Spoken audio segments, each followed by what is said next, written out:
Patrick Vernon, he's a social commentator and campaigner and has been at the forefront of several high-profile movements on cultural heritage and social justice in the UK over the last decade.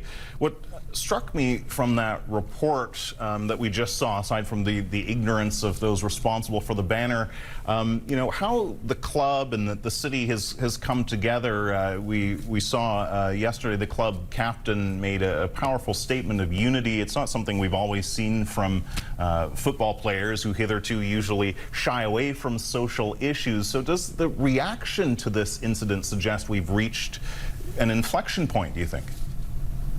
I think it's been part of the human journey. I mean, there's a campaign called the Red Card, Kick This Match Football, and that was established nearly over 20 years ago for that very reason. So I think there's been a growing consensus, particularly in Premier League clubs and other sporting type activities, about trying to stamp out racism and discrimination in the sports. It's been a journey. It's still a long way to go, to be quite honest, but I think it's a positive move when you have clubs like Burnley who are willing to speak out in this way. Now, our poll highlighted what you no doubt already knew, the very disparate view that black and white Britons have in terms of the level of racism that's pervasive in society. And we've seen similar stark divisions here in the U.S., but then after the death of George Floyd, polls showed that those attitudes shifted remarkably quickly. The gulf between the two races narrowed considerably. Our polling suggests that doesn't seem to have happened to any significant degree in the UK. So why not, do you think? Yeah, I think Britain likes to pride itself on being a tolerant society, more so compared to America. And I think a lot of people don't speak out as much as they, if you compare to the American experience as well. So it's not that surprising, but at the same time, a lot of people suppress their experiences of discrimination, and often people are traumatized by the experience of racism, so much so that they lack the confidence even to speak out, even on TV, radio, or having a conversation, or doing an opinion poll.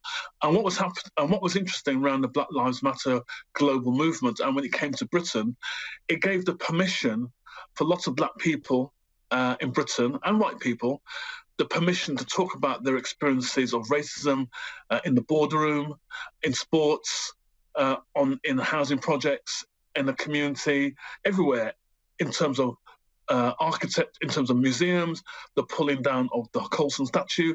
It unleashed this permission to speak out, which I think is important. But on the other side, though, why do you think that white opinions seem to have calcified so much, and can anything change that? It's all about education, sadly. It's about educating, and unfortunately in Britain, most of our history and most of our education reinforces a certain type of perception of what Britain is. So in America, you probably see Britain as the royal family,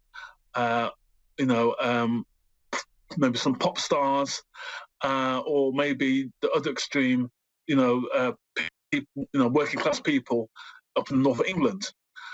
But there has been a black presence in Britain going back 2,000 years. Obviously, the majority of us came post-Second World War, around the time of the Empire Windrush ship, which was the emergence of multiracial Britain as we know today, especially in places like London. But in that context, everyone lives in the past. There's a culture of amnesia in British society.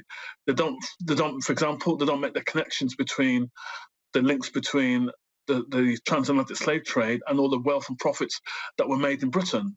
And that kind of culture of amnesia suppresses thinking, well, we were great, but they don't really think how Britain became great.